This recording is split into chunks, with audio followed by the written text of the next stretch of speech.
How's it going, everybody? Thank you for watching another video, and welcome to part 3 of this series on how to diagnose what's causing your lean engine code in your car.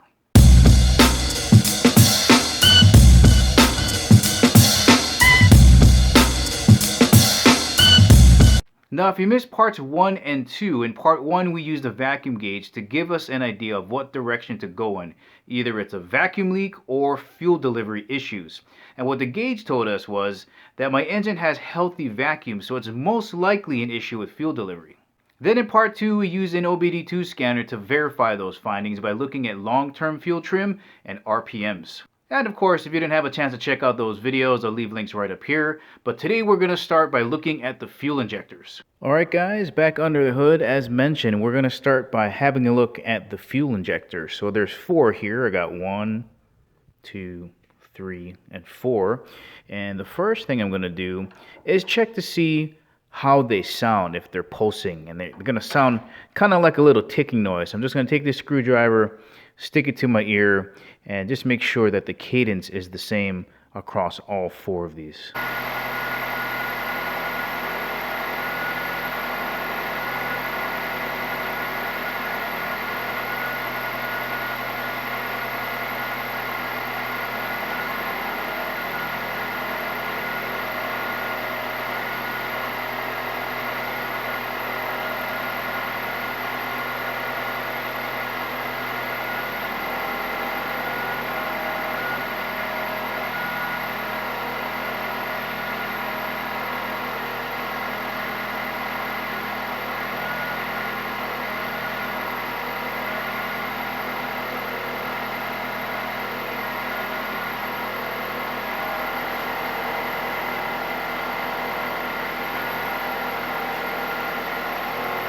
Yeah, pretty much all 4 of those sound the same.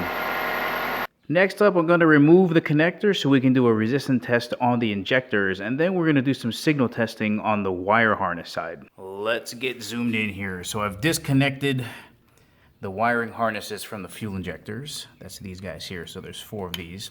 And this is where we're going to be doing our resistance testing here between those 2 posts. But as I was pulling these out, I noticed that on the 3rd one, let me zoom you guys in just a little bit.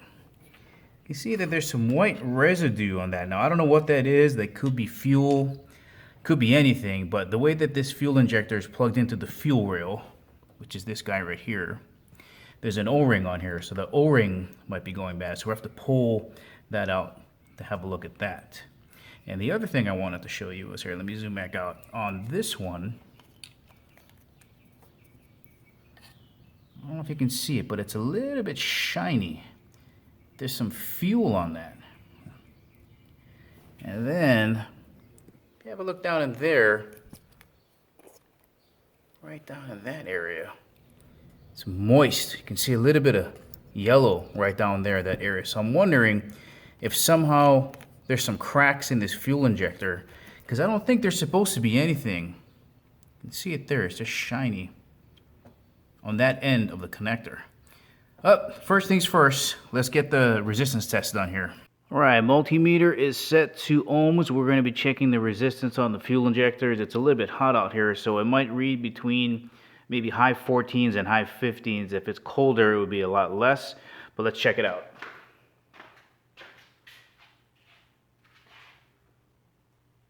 All right, here is the first one. Okay. 15. Moving on to the second one.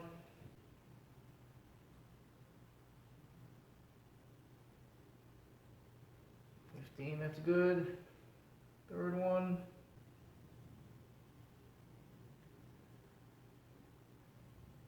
15.2, that's pretty good. On to the last one.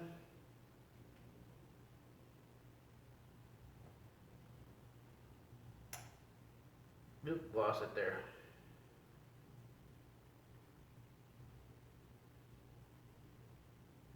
Yeah, all about the same. This next step might be unnecessary and a little bit overkill since I've already verified that I could hear the injectors pulsing. But since I've got the connectors off already, we're going to use a test light and verify the grounds on each and see the pulse. Keys on the on position. I'm going to take my test light and ground it to one of the bolts on the strut tower and test the right side of the connector for ground.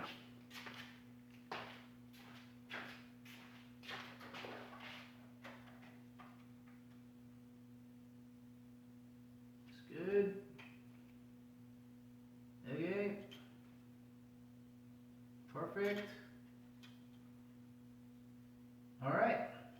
Alright, for this next test, I'm going to take my test light, connect it to positive. Then I'm going to take my probe and stick it right on the bottom half here, not on the top in the hole, just right there on the bottom. Going to get in the car and crank the engine, and the light should flicker on and off.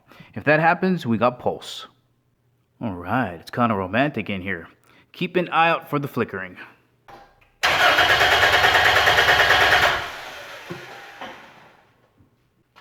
Alright, I could see that from the inside, so there's one. Right, we're on number 2.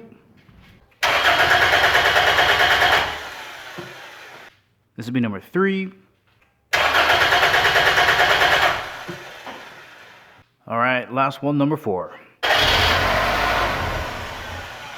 Alright, so far so good on this side. We verified that each of the fuel injectors was pulsing at the same cadence by putting a screwdriver on each of them. That checked out.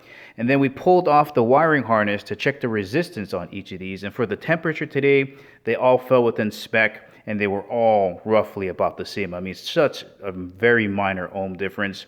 And then we took our test light and we verified the ground on each of these and that they pulsed. The next step is to yank them out and see if they're clogged. And the way we're going to do that is we're going to yank it out, jump into the battery, and I believe these have 2 nozzles each, so we're going to shoot them on a piece of paper and see what the pattern is. And the best part is we get to inspect the O-rings. Alright, these are the fuel injectors from my automobile. Now the first thing I want to point out is where this inserts into the engine, it was just saturated with this moist dirt. I don't want us to call it because it's not dust, because dust is dry.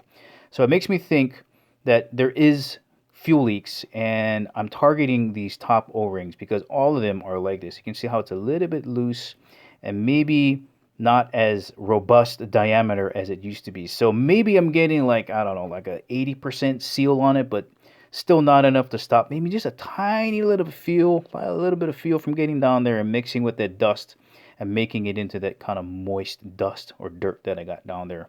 No physical cracks on any of the bodies.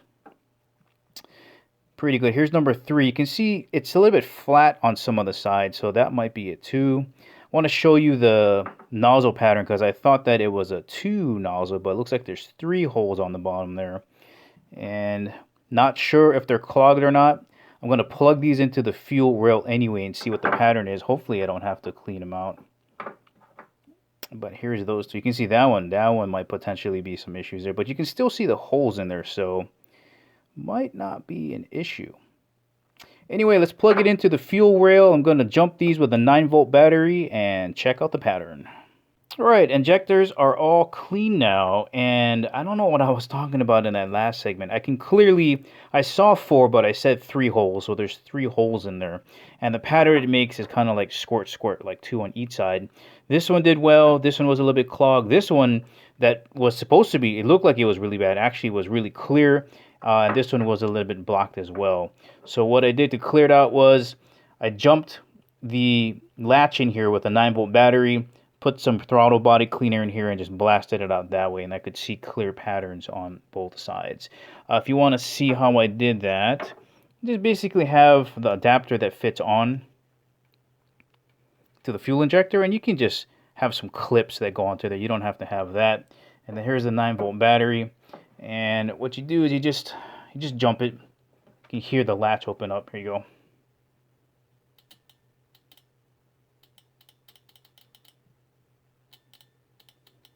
And you just keep it open and you blow out all the junk. I am concerned about one thing. So the injector on the right, I have the new O-rings. Now the bottom ones, this is the new one on this side. So you can see the new ones on the bottom, they're in pretty good shape. There's really no difference there. I'm not too worried about that. What I am worried about are the O-rings on the top. All right, we know those are loose. But that just seems overly big, and I think I'm going to have issues getting that in. I'm going to try to lube that up and smash it in there.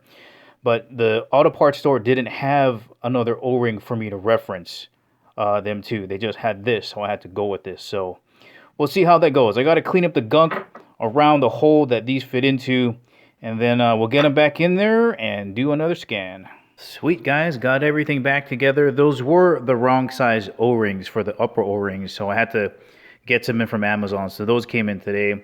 My only worry is that they fit back into the fuel rail pretty easily. After I greased them up, just a little quarter turn and it slid in. So I'm going to be keeping an eye out for that.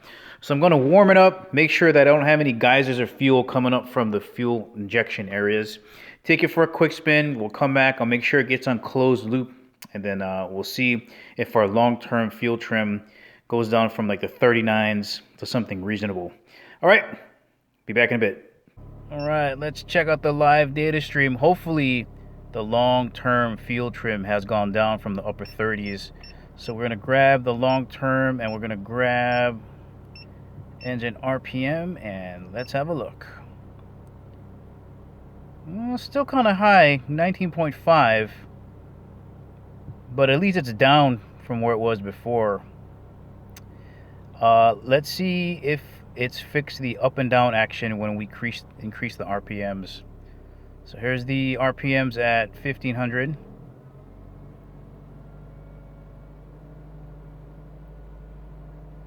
Ooh, staying flat.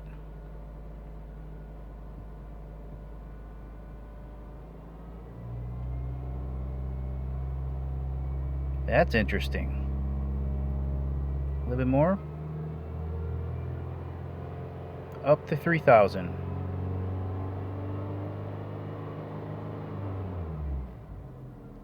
Oh, interesting. So different graph behavior here as well. Well, at least we got it away from the high 30s down to 90.5. That's still kind of high though. The troubleshooting continues. Well, alright guys, I think we're headed in the right direction. That's almost a 50% improvement on the long-term fuel trim. Still high at 19.5. We want to get it down to about 10%, either plus or minus 10%, but I think we're headed in the right direction, especially when you consider the live data. Now, before, what happened was the long-term fuel trim would increase with the RPMs. It would both go up like this together. But as we saw, the long-term fuel trim was flat when the RPMs increased. So I think we're headed in the right direction. So what I'm going to do is drive the car around for a few days, see if the computer needs to relearn something. But the main thing I want to look out for is that slow fuel leak. Now, I'm fairly certain that even though those O-rings went in a little bit easy, those have to be sealed. So if there is a fuel leak, it's probably bad fuel injectors, and I'm probably just going to replace them all. But I'll check back in with you guys in a few days.